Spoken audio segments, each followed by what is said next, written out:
कोविड-19 शुरुआत से एक ऐसी बीमारी रही है जिसे पूरी तरीके से समझना मुश्किल रहा है। कोरोना की पिछली लहर और इस बार की लहर में एक बहुत बड़ा अंतर देखने को मिला है। इस बार युवा भारी संख्या में इसके शिकार हो रहे हैं। दी लंदन टॉप पर मैं सोनाली बात हैप्पी हाइपोक्सिया की।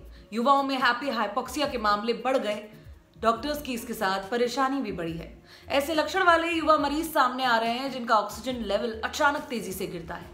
डॉक्टर्स जब तक कुछ समझ पाते हैं मरीज की मौत हो जाती है। कारण मल्टी ऑर्गन फेलियर। आखिर क्या है यह खतरनाक साइलेंट हाइपोक्सिया या हैप्पी हाइपोक्सिया? कैसे बचने का कोई तरीका है? आइए जानते हैं तफसील से। सबसे पहले जानिए हाइपोक्सिया क्या है। कोरोना इन्फेक्शन के बाद दुनिया भर के कई मरीजों में एक खास तरह का लक्षण देखा गया। मरीज का ब्लड ऑक्सीजन लेवल काफी नीचे यानी 70-80 के करीब रहता है। सांस लेने में कोई दिक्कत नहीं हो रही। मरीज एकदम सामान्य है। हालांकि शरीर में ऑक्सीजन की कमी लगातार मरीज को नुकसान पहुंचाती जा रही है।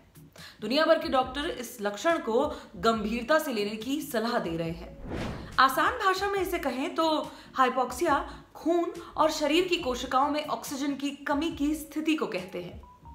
कई बार इससे पूरे शरीर पर असर पड़ सकता है या शरीर के किसी खास हिस्से पर भी।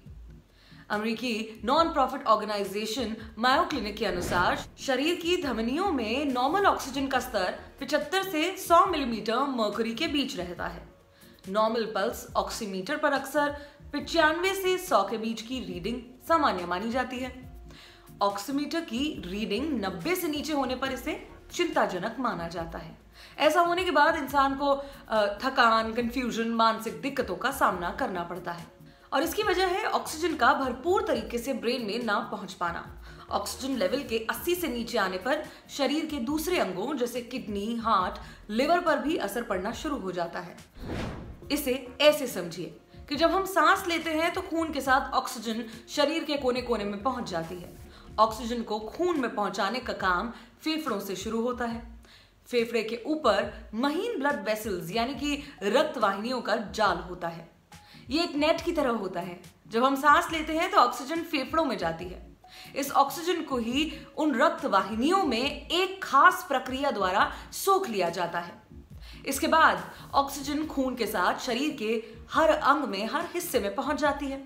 कोरोना का इन्फेक्शन होने पर फेफड़ों पर बुरा असर पड़ता है, अफेक्टेड रहते हैं और भरपूर ऑक्सीजन रक्त में, ब्लड में घुल नहीं पाती। इससे शरीर के दूसरे अंग ऑक्सीजन के अभाव में काम करना बंद कर देते हैं। जो हाइपोक्सिया की स्थिति है अक्सर पर्वतारोहियों में देखी जाती है। ऊंचाई पर कम ऑक्सीजन की वजह से ये स्थिति पैदा हो जाती है। हालांकि हैप्पी हाइपोक्सिया वाले जो मरीज है, कोरोना मरीज हैं, उनकी स्थिति बिल्कुल अलग होती है। उन्हें सांस लेने में भी कोई दिक्कत महसूस नहीं होती है। हैप्पी या साइलेंट हाइपोक्सिया क्या होता है? तो न्यूयॉर्क टाइम्स में अमेरिकन डॉक्टर रिचर्ड लेविटॉन ने हैप्पी हाइपोक्सिया के शुरुआती मरीजों के साथ अपने अनुभवों को एक संपादकीय में लिखा था। उनके अनुसार गंभीर कोरोना मरीजों में साइलेंट हाइपोक्सिया की स्थिति देखी गई है। इसमें मरीजों का ऑक्सीजन लेवल तेजी से गिर जाता है, लेकिन आम मरीजों की तरह इसे महसूस नहीं किया जा सकता। साइलेंट या हैप्पी हाइपोक्सिया की स्थिति में मरीज किसी भी तरह की परेशानी में नजर नहीं आता। कई मरीजों में देखने को मिला है कि उनका ऑक्सीजन लेवल 80 से भी नीचे है, लेकिन वो सामान्य नजर आते हैं।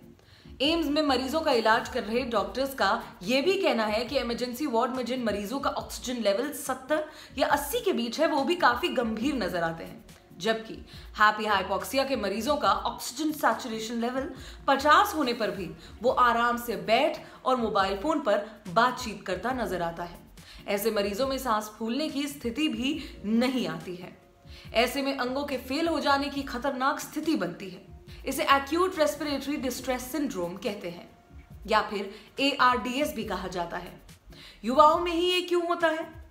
इस पर पुख्ता रिसर्च चल रही है, लेकिन कुछ सामान्य बातें हैं जो देखने को मिली हैं। इन्हें ही युवाओं में हैप्पी हाइपोक्सिया का कारण बताया जाता है। युवाओं की इम्यूनिटी मजबूत होती है। उनकी एनर्जी भी दूसरों के मुकाबले कई ज्यादा होती है, तो इस वजह से उनकी बर्दाश्त करने की जो क्षमता है वो बुजुर्गों से ज्यादा होती है। अगर उम्र ज्यादा है तो ऑक्सीजन सैचुरेशन का 94% से 90% होना भी महसूस होता है। इसके उलट युवाओं को 80% ऑक्सीजन सैचुरेशन पर भी लक्षण महसूस नहीं होते। वे कुछ हद तक हाइपोक्सिया को बर्दाश्त कर जाते हैं। कोरोना 85% लोगों में माइल्ड, 15 में मॉडरेट और 2% में जानलेवा हो रहा है। युवाओं में ज्यादातर माइल्ड लक्षण ही देखे जाते हैं, इसीलिए वह अस्पतालों में भर्ती करने में देरी करते हैं। चूंकि किसी भी तरह का शारीरिक लक्षण नहीं दिख रहा, तो कई बार डॉक्टर के पास पहुंचने से पहले ही केस काफी ज्यादा बिगड़ जाता है। ऐसे में क्या किया जाए? तो senior physician doctor Anil Bansal के मुताबिक कोरोना मरीजों को पल्स ऑक्सीमीटर पर लगातार अपनी ऑक्सीजन जांचती रहनी चाहिए। हैप्पी हाइपोक्सिया में होठों का रंग बदलने लगता है, हल्का नीला होने लगता है, त्वचा भी लाल बैंगनी होने लगती है। गर्मी में ना होने या कसरत ना करने के बाद भी लगातार पसीना आता है। ये खून में ऑक्सीजन कम होने के लक्षण हैं।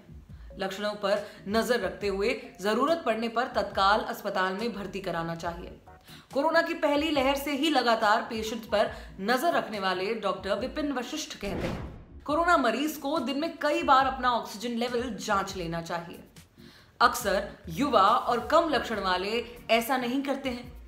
ऑक्सीजन सैचुरेशन लेवल के 94% से नीचे आने को खतरे की निशानी मानी। युवा और कम लक्षण वाले मरीज कई बार कम ऑक्सीजन सैचुरेशन लेवल में भी खुद को आराम में महसूस करता है। इससे हैप्पी हाइपोक्सिया की स्थिति बन सकती है। इसके अलावा खुद से ली गई दवाएं भी मुश्किल बना सकती हैं। मिसाल के तौर पर कुछ मरीज बीमार होने के कुछ दिन के भीतर ही बिना डॉक्टर की सलाह लिए ओरल स्टेरॉइड्स लेना शुरू कर देते हैं। ऐसे में शरीर का नेचुरल रिस्पॉन्स घट जाता है। आपका शरीर आपको अलर्ट करने के लिए जो लक्षण देता है, दवाइयों के असर की वजह से आप उन्हें जान ही नहीं पाते।